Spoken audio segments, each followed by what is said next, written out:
Welcome to a very brief, and you'll see why shortly, episode of Are Hamas A. Freedom Fighters or B. Cowardly Terrorists? As I watched 3 more hostages released overnight in front of masked men and children holding guns,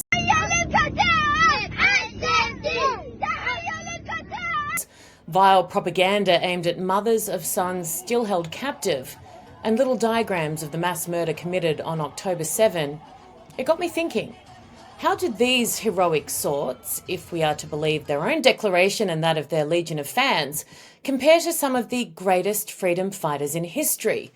I mean, a quick scroll of most social media accounts purporting to advocate for human rights, freedom and feminism appear to treat them as such, so I'd assume they'd have plenty in common with the likes of Nelson Mandela or Mahatma Gandhi, the top 2 names in my online search of freedom fighters.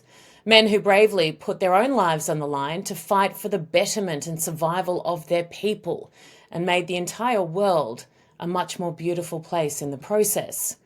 But then I hit, and I can only describe it as a hurdle in my research, and it was literally seconds in. You see, I couldn't find any examples of Mandela or Gandhi shooting an innocent mum and dad in front of their children, then burning those 3 children alive. I also couldn't find one mention of either historic figure hacking off the head of a man they just shot point blank in cold blood. Nor could I locate, and believe you me, I tried, any occasion they were involved in where the horrific slaughter of young people at a festival promoting peace occurred. So maybe, and I'm trying to be fair here and thorough, maybe they lean more towards the resistance side than the freedom side. You know, that word gets thrown around a lot. So a quick search of the world's greatest resistance fighters, and well, gosh, I found plenty of incredible people. Like Karl Lutz, who saved half of Budapest's Jewish population from the Holocaust through paperwork.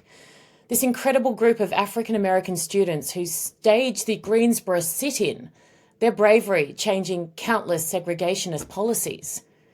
The issue, though, again, is that they all seem to be remembered and celebrated for humane acts, for saving lives, not brutally taking them. I mean, and again, I promise I tried, but I couldn't find one example of any of the world's greatest resistance fighters parading the body of an innocent young woman murdered and mutilated through the streets in front of cheering crowds. Nor could I find any who had kidnapped babies and kept them hostage for nearly 500 days.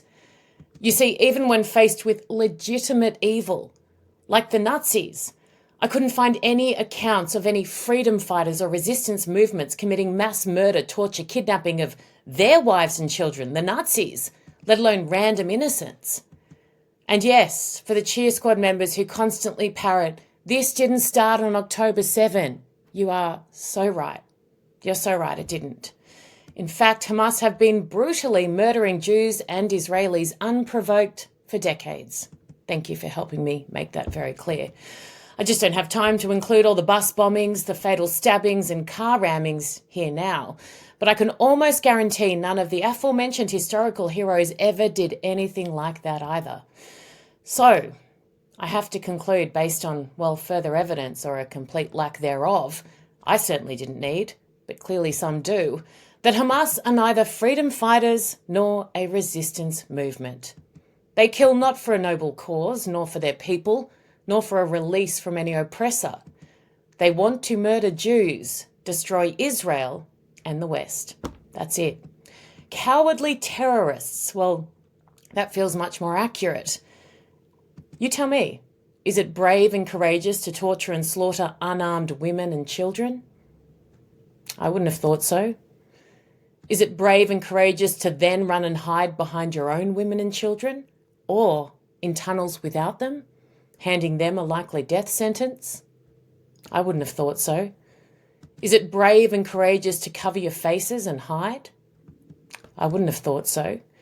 If they are so tough, by the way, so brave, so noble in their cause, why don't they line up proudly against an actual army, one that might be ready? The IDF. They would appear to suit, ticking all the boxes. I mean, those 2 boxes being they're mostly Jewish and they're mostly Israeli.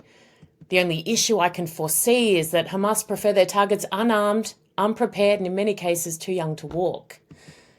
Why don't they leave their families behind, leave Israelis, innocent civilians alone too, and back themselves against the big boys and girls, yes. I mean, we all know why they won't. Do you? And it's not because of a lack of resources either. That gets thrown around too. How can they build an army? They're oppressed. They've managed to build quite an arsenal despite the alleged oppression. And really, they could have spent less on tunnels to cower and hide in, and more on weapons to fight with if they were serious about their freedom or their resistance. But even they know deep down their fight has nothing to do with either. They aren't in the same hemisphere as any legitimate historic heroic figure. They are a stain on humanity who will be wiped out. So to their hordes of useful idiots and frenzied fans, take note. Your heroes are nothing of the sort. They are yellow-bellied and weak. Armed men who boast of killing sleeping children in their beds, but wouldn't present in a million years for a fair fight against a soldier with a gun who was ready. They punch down, then run down a tunnel. And history will remember them for that and for nothing else.